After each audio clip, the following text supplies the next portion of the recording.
Dans les ruelles ombragées d'une cité antique, se dressent des statues majestueuses qui ont captivé l'imagination de générations successives.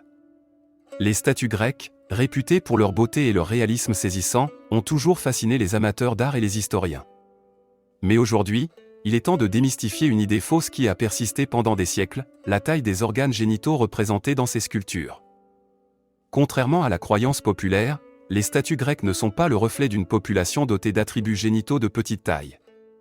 Les statues grecques mettaient souvent en valeur des organes génitaux de taille très imposante. Pour les anciens Grecs, la virilité était associée à la force, à la fertilité, à la vitalité mais aussi à la taille du pénis.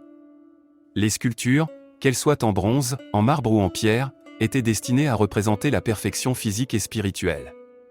Ainsi, les artistes de l'époque n'avaient pas peur de représenter les attributs masculins d'une manière qui incarnait cette idée de vigueur.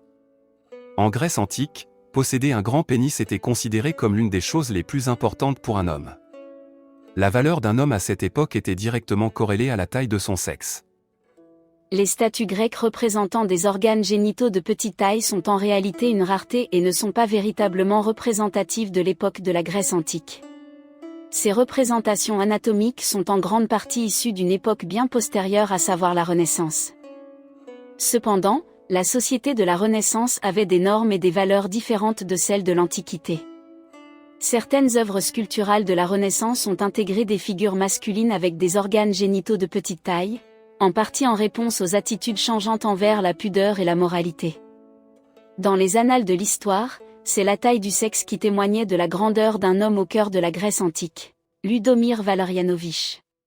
En conclusion, la taille du pénis était le critère le plus important pour les hommes de la Grèce antique, déterminant à la fois leur valeur sociale et leur valeur humaine.